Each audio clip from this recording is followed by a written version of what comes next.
So one more person should join, right? There should be 7 people, I think.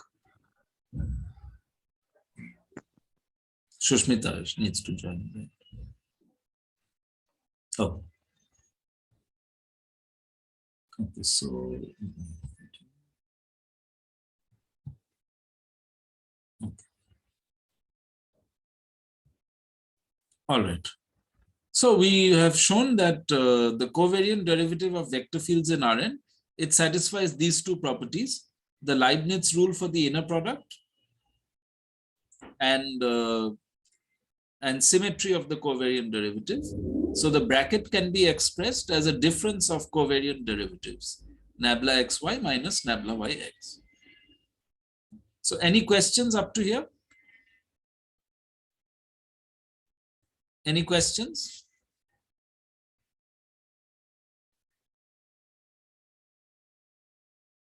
Okay. So now we, sir, I have a just a general yes, question. please, Why go are ahead. we taking this coordinate-free approach? I mean, What do you mean in what sense? I mean, the before the above statement, I knew a proof using coordinates, looking at the coordinates, taking derivatives. Oh, I see. That's what I'm asking. Why will this be helpful in future? That's what I want. Well, not really. I mean, I prefer coordinate-free computations anyway, right? Okay, Because okay, that's all. It's okay, just it's a coordinate-free computation. So okay. that's all. I mean, you can write it in coordinates, but it looks quite ugly. So that's all. It's just aesthetically, I think this is nicer. Yeah, this is elegant. Yeah. I mean, writing in coordinates, del xi and this and that, it looks Yeah. ugly. Huh. Yeah. Okay. You can do it, but that computation doesn't really tell you anything. Here, see what this is telling you, the main identity is this. For the flow, that the phi t up to first order in t, it's just a translation in the direction of x, right? It's identity plus tx. And then there's some Yes. second order term, which you don't really care about what the second order term is. Yes. Yes. You see? So, I mean, intuitively, that makes sense, right? If you flow in the direction of x in Rn, you're going to move for small times like tx, right? You're going to move by an amount tx, and then there'll be some small second order term, right? So that's all we're doing. That's all we're doing. Yes. Yes. Yes. That's all we're doing. Okay. Okay. Okay. So now let's come to what's called the induced connection on a submanifold of Rn, or the induced covariant derivative. So this is like I was drawing in the tablet. So if M is a submanifold of Rn, then we define a covariant derivative of 2 vector fields xy on M as follows. So nabla xy will be a smooth vector field on M defined by nabla xy of P is defined to be the following. It will be nabla x bar of y bar at P tangential component. So this is an element of TPM where what are x bar and y bar? So see, x and y are only defined on the submanifold M, right? So x bar and y bar, these are extensions of x and y, smooth extensions of x and y to a neighborhood of P in Rn, all right? These are extensions of xy to a neighborhood of P in Rn. So this you can always do, right?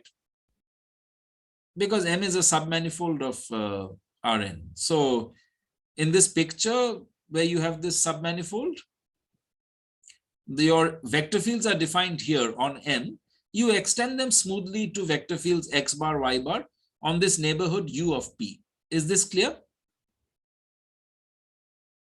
Yes. Okay, right? You can do that here because, I mean, if you use this chart, then M is just identified with Rk. So any function, any smooth function on Rk extends locally, I mean, it extends to a smooth function on Rn, right? You can just make it a function of the first k coordinates independent of the last n minus k coordinates, right? So you get a smooth function in a neighborhood in Rn here, and then you just pull back and you get a smooth function in a neighborhood of P in Rn, all right?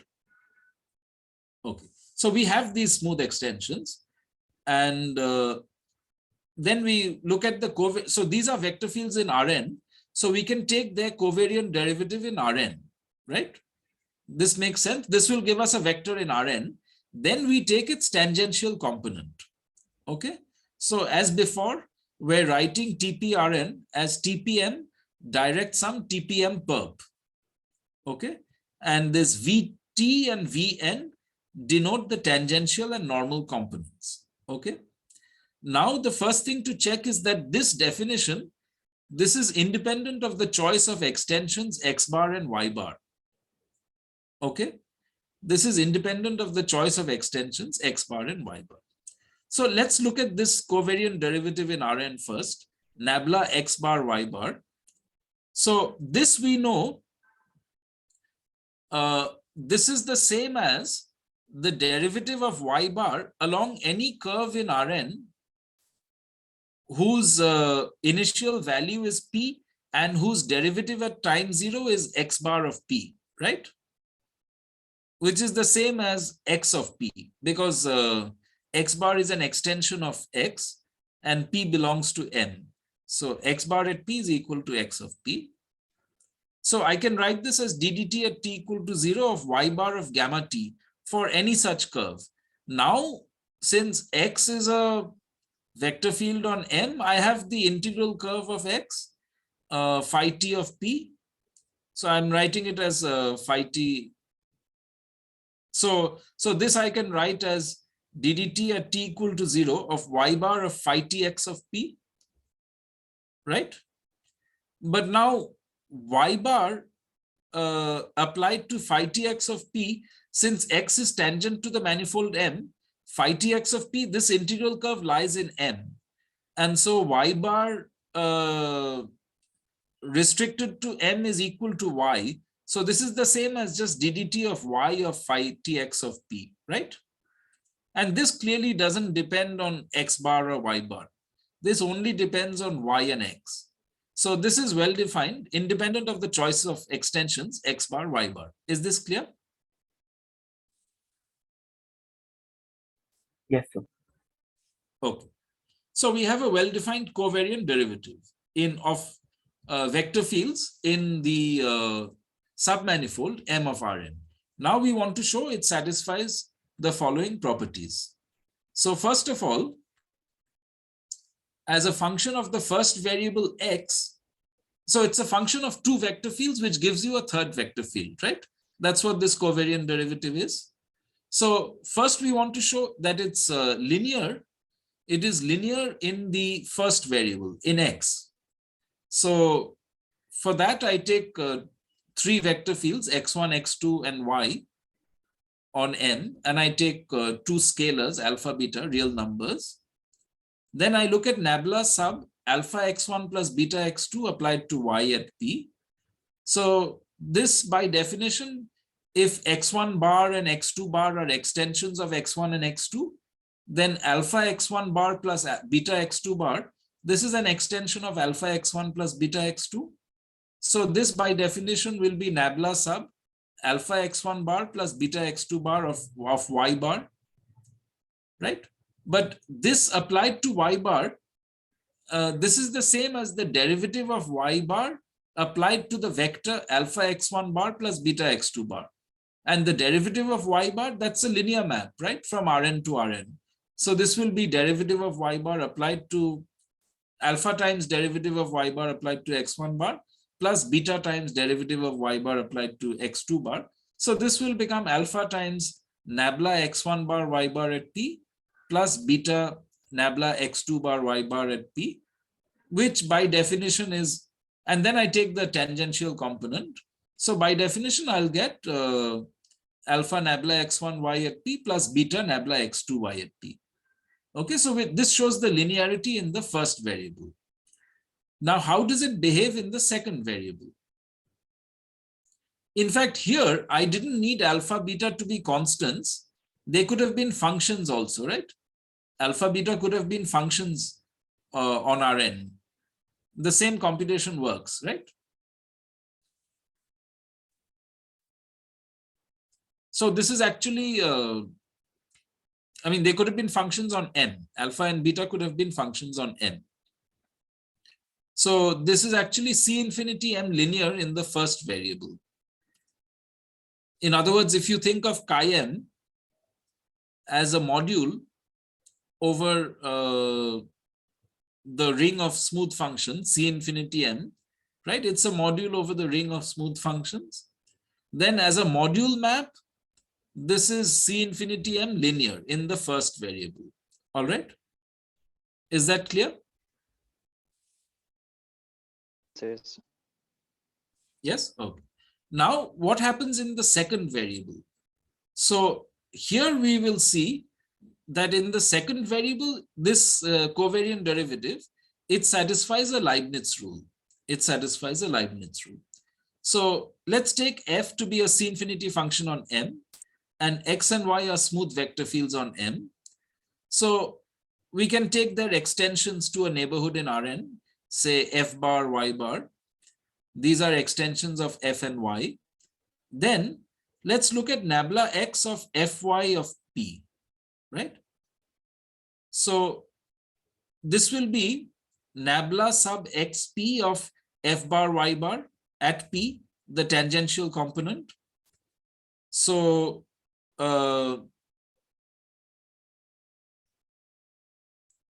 so what will this be? This will be the derivative of f bar times y bar applied to xp.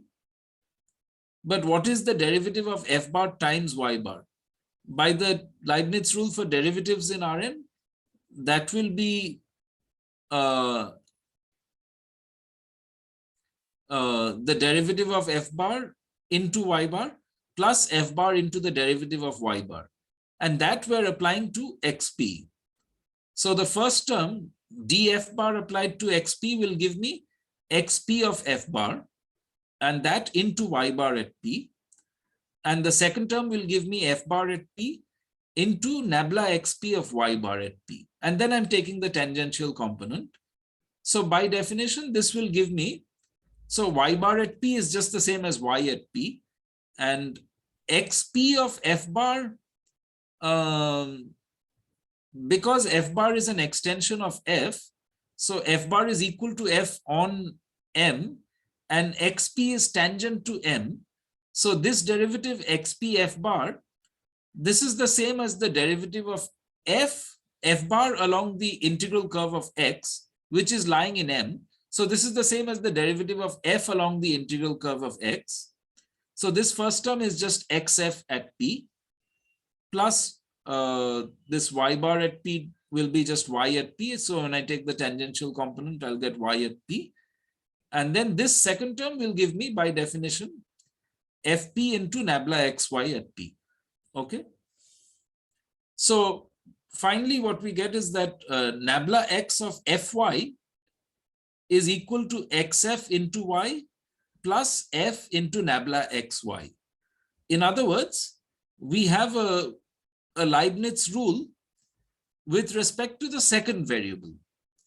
Okay, so when we think of chi m as a module over C infinity m, then what we are seeing is that in the first variable, we have linearity with respect to C infinity m.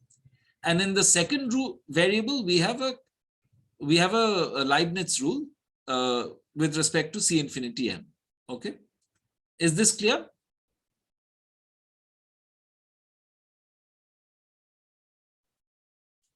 Yes? Yes, sir. Okay. So now let's look at the Leibniz rule for the inner product.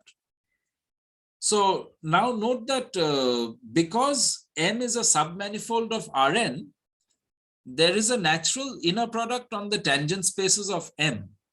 Because the tangent spaces of M, as we've seen, they're identified with subspaces of Rn. And on Rn, we have the usual inner product. So therefore, M becomes what's called a Riemannian manifold. That means a smooth manifold with a choice of tangent of inner product on each tangent space, right? So each tangent space TPM is equipped with a natural inner product, right? Which is induced by the identification of TPM with a subspace of Rn, all right, and from the usual inner product on Rn. So therefore, we can look at the inner product of two vector fields yz on M. This is a well-defined smooth function on M. So let's look at a vector field x applied to this function yz. X is also a vector field on M. So by definition, this will be, I mean, we can write this as ddt at t equal to 0 of the inner product between y at phi t x of p and z at phi t x of p. Phi t x is the flow of x here. And so this is the same if y bar, x bar, and z bar are extensions to a neighborhood of p, then this is the same as ddt at t equal to 0 of y bar of phi t x bar at p, z bar of phi t x bar at p, right? And this is the same as x bar applied to y bar, z bar at p. But x bar applied to y bar, z bar at p, these are vector fields now in Rn. So for vector fields in Rn, we know that this is the same as, this satisfies the Leibniz rule with respect to the covariant derivative in Rn. Okay. So this will be nabla x bar y bar at p, inner product with z bar at p, plus y bar at p, inner product with nabla x bar z bar at p. Okay. Now look at the first term. Z bar is an extension of z. So z bar at p is the same as z at p, right? But now z at p is an element of TPM. So the inner product with any vector in Rn is the same as the inner product with the tangential component, right? The inner product with the normal component to M will vanish, right? So this is the same as the inner product with the tangential component. And similarly for the second term, this will be the inner product of yp with the tangential component of nabla x bar z bar at p, right? So this by definition is the covariant derivative in M, nabla xyp inner product with zp plus yp inner product with nabla xz at p. Is this clear? Yes. Yes, yes. Okay. So therefore, we've shown that the covariant derivative on M, it satisfies the Leibniz rule with respect to the inner product on the tangent spaces of M. Okay.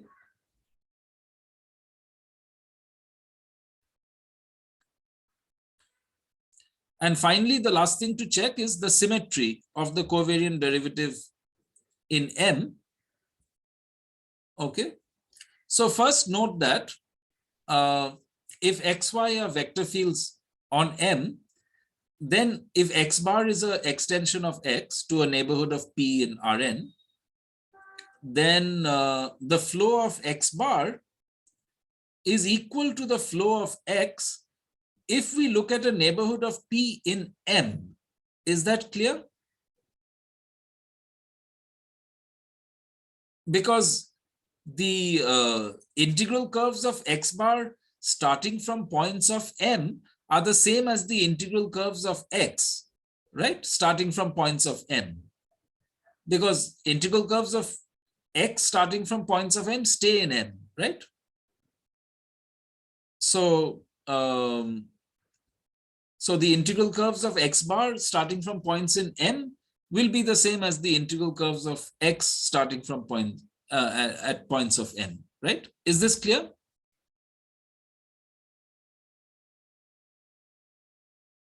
Yes? Yes. Yes, sir. Yes. So what does this mean? This means now, if I take the derivative of these maps, phi t, in the directions which are tangent to M, so that means if I take a point Q which is near P and I look at TQM, so these are the tangent directions in the direction of M, then the derivative of d phi t x bar will be the same as d phi t x, restricted to TQM. Yes? because these two functions, they agree. So maybe I should draw a picture. I'll just draw you the picture and then it'll be clear. So here is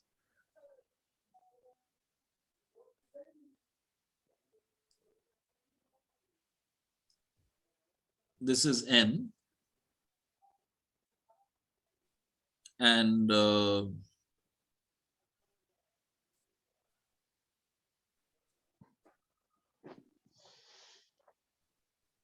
this is a neighborhood U.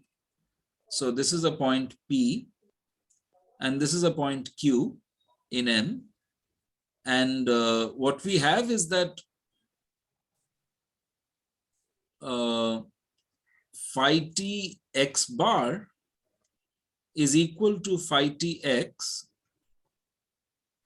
on U intersect M, right? Is this clear?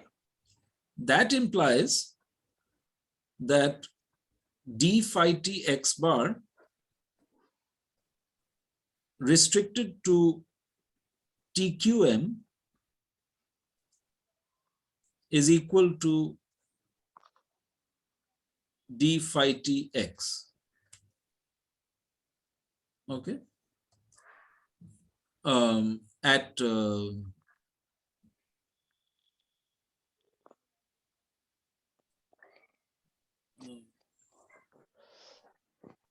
TQM. Q belongs to U intersect M. Is this okay? Yes? Yes, sir, yes. Right? Because I mean, how do you compute this derivative? You compute this derivative, you can compute this derivative applied to a tangent vector at Q by differentiating phi t along a curve passing through Q in M, right? Yes, any tangent Yes. vector to M, any element of TQM is the derivative of a curve in M. So along this curve in M, phi t x bar and phi t x are equal. So therefore, their derivative along this curve will be the same. So therefore, d phi tx restricted to TQM will be the same as d phi tx. Sorry, d phi t x bar, d phi t x bar. Yes. Okay, right. So we have this, and so now using this, we look at the Lie bracket of x and y at P.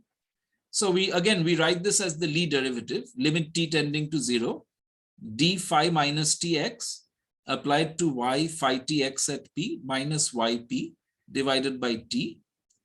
So because of this remark above, since all of these tangent vectors are tangent to M, this y is tangent to M everywhere.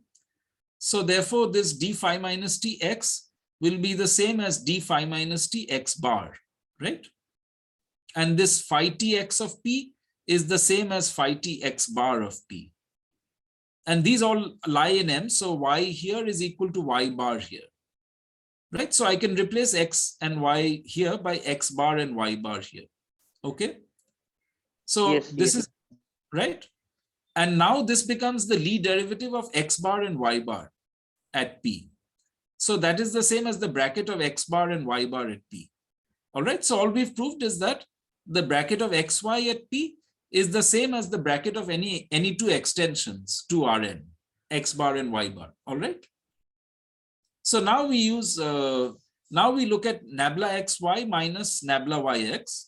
So by definition, this is equal to the tangential component of nabla x bar y bar minus the tangential component of nabla y bar x bar. So this is the tangential component of nabla x bar y bar minus nabla y bar x bar. But now by the symmetry of the covariant derivative in Rn, that is the same as the bracket of x bar and y bar. And we're taking its tangential component, but bracket x bar y bar is the same as bracket xy we've just shown at P. And so this is the tangential component is just the same as the vector itself. So this is bracket xy at P. All right. Is this okay?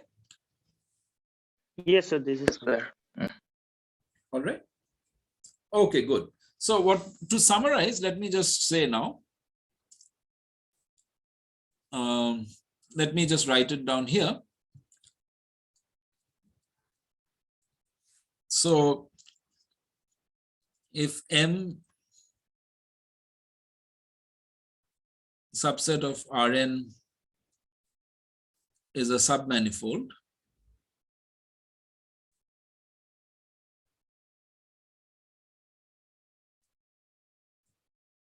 then TPM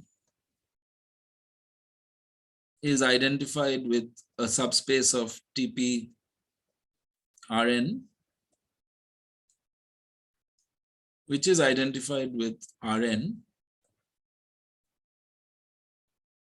for all P in M.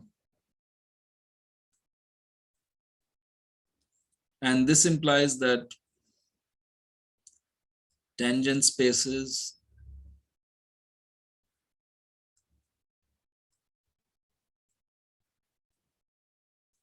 TPM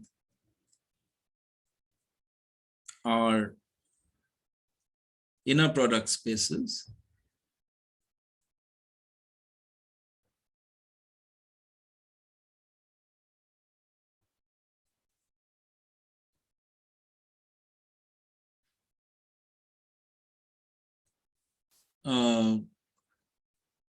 induced by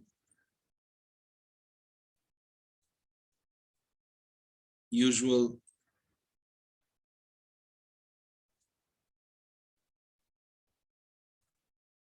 inner product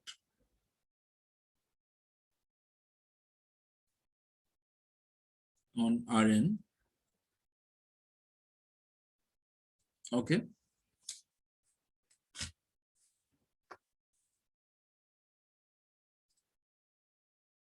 Um,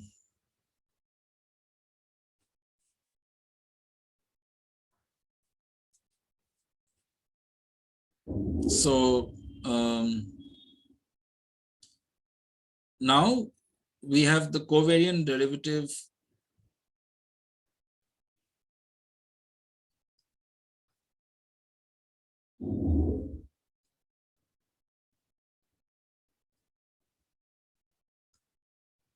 on M, which is defined by nabla xy is equal to nabla x bar y bar tangential component,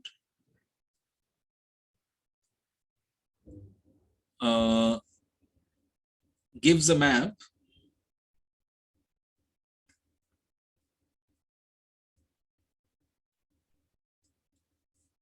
nabla from chi m cross chi m to chi m,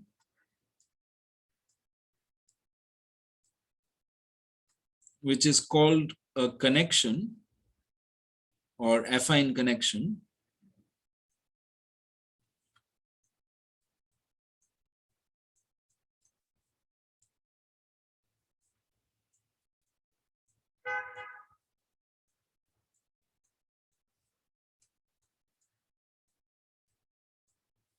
satisfying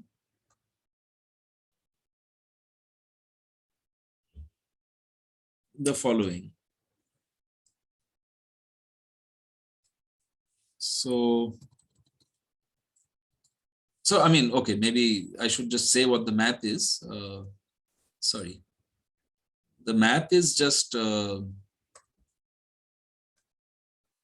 x comma y maps to nabla xy. Okay. So this map satisfies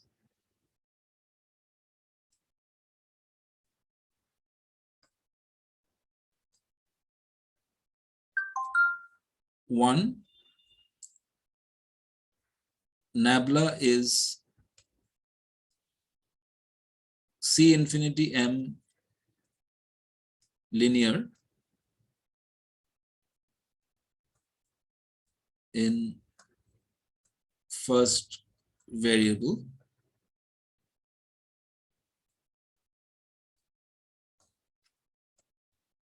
So that means that nabla of f1 or fx1 plus gx2 applied to y is equal to f nabla x1 y plus g nabla x2 y for all x1, x2, y in chi-m and fg in C infinity m.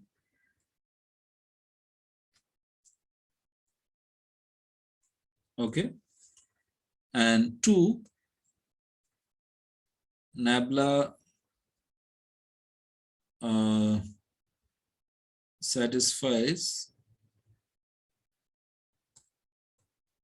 Leibniz rule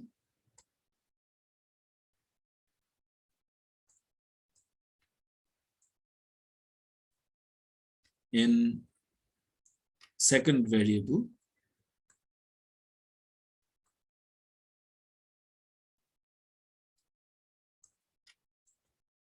So that is nabla x of fy is equal to xf y plus f nabla xy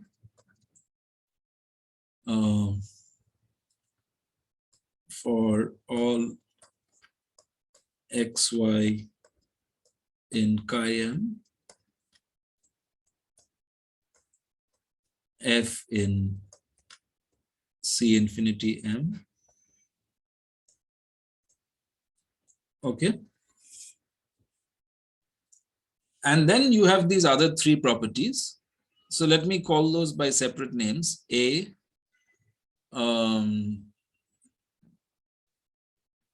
is Leibniz rule with respect to inner product.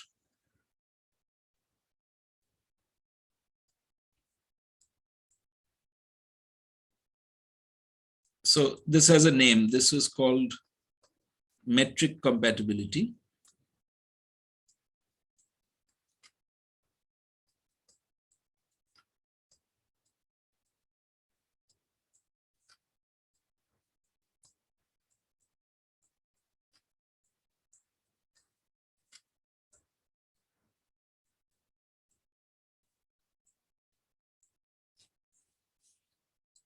So that is x of yz inner product is inner product nabla xy with z plus inner product y with nabla xz for all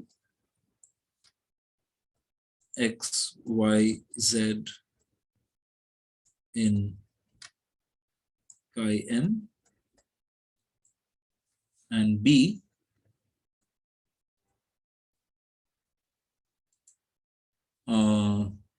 symmetry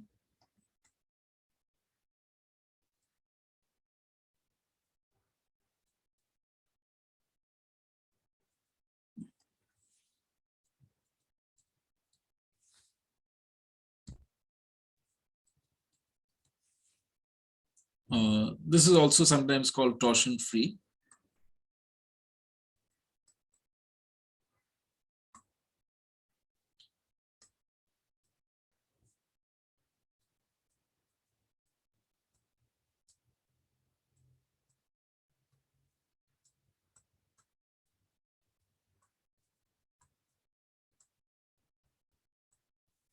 So nabla xy minus nabla yx is equal to bracket xy for all xy in chi.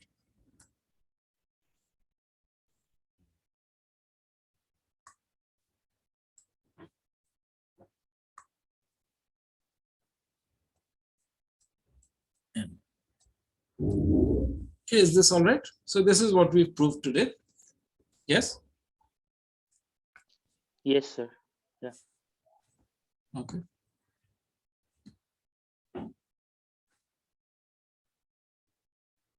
Right. So Bappa is asking, in case of a Riemannian manifold, we studied this inner product to be the Riemannian inner product. So which metric are you taking here? So here the metric is the induced metric from the embedding into Rn, right? Because we're identifying the tangent spaces to M with subspaces of Rn. Yes? Yes. So the inner product is induced from the inner product on Rn, right? So what we've done here is for a submanifold of Rn, first we have endowed it with an inner product on each tangent space, and then we have constructed this map from chi-m cross chi-m to chi-m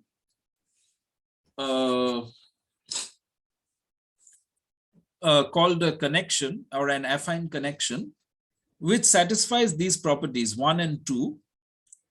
So 1 and 2 are usually what is required in the definition of a connection. And then A and B, these A relates to the inner product and B is another requirement. These are what are satisfied by given a manifold which with an inner product on each tangent space.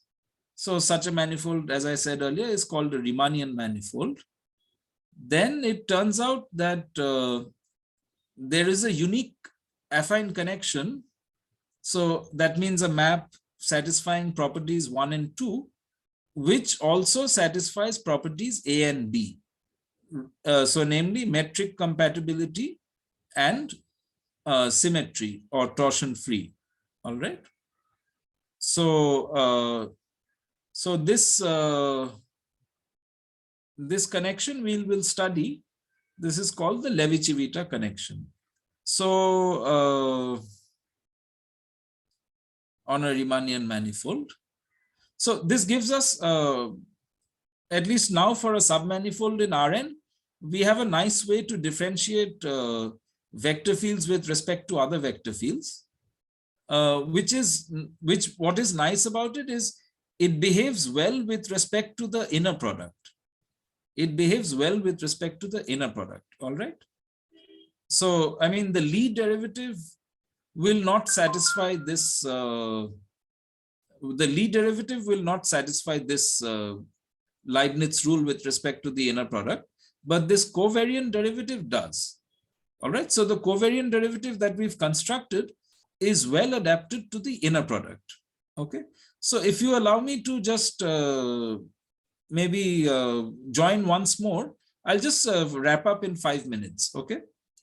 So shall we join once more then? Okay. Okay. And I'll just wrap up in 5 or 10 minutes. I'll just wrap up and say what we'll do next class.